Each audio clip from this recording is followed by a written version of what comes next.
बताने वाला एक व्हाट्सएप मैसेज इस समय वायरल हो रहा है। मैं आपको उसका हिंदी अनुवाद सुना रहा हूं। जब इंदिरा गांधी ने 18 राज्यों पर शासन किया तो पंजाब उन 18 राज्यों में नहीं था।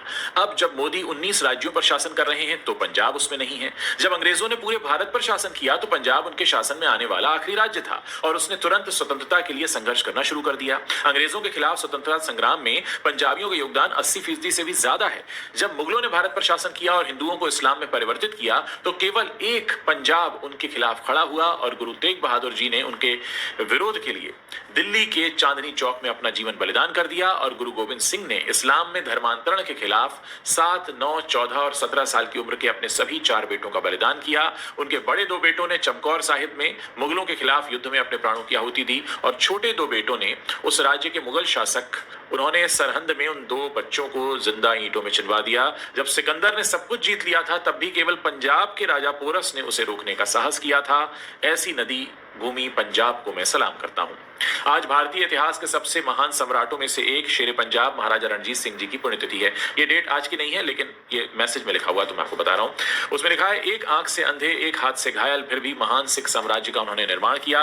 विभिन्न सिखों को एक राज्य में एकजुट किया और एक ऐसा साम्राज्य बनाया जिसमें पंजाब, कश्मीर, लद्दाख और पूरा उत्तर पश्चिम शामिल था।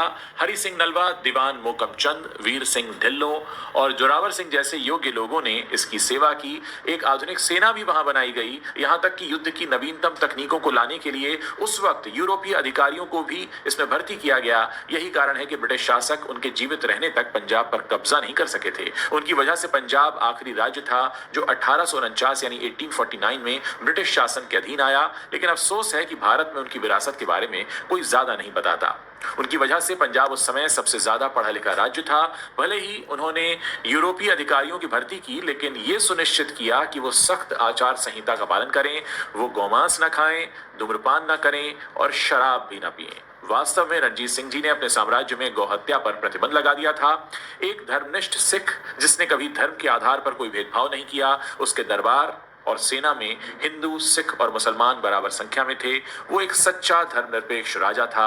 उसका वित्त मंत्री हिंदू ब्राह्मण था, उसका प्रधानमंत्री डोगरा था, उसका विदेश मंत्री एक मुसलमान था। उसने स्वर्ण मंदिर का जीर्णोद्धार भी करवाया, उसे सोने की प्लेटें दी और हिंदुओं और मुसलमानों को भी उनके मंदिरों और तीर्थ स्थलों के जीर्णोद्धार के लिए बराबर मात्रा में सोना दिया। गुरु गोविंद सिंह के सम्मान में पटना और नांदेड़ में गुरुद्वारे बनवाए जिन्हें पंच तख्त में से एक माना जाता है। एक महान योद्धा, एक समान रूप से योग्य और एक बुद्धिमान शासक, एक सच्चा और महान इंसान था रणजीत सिंह।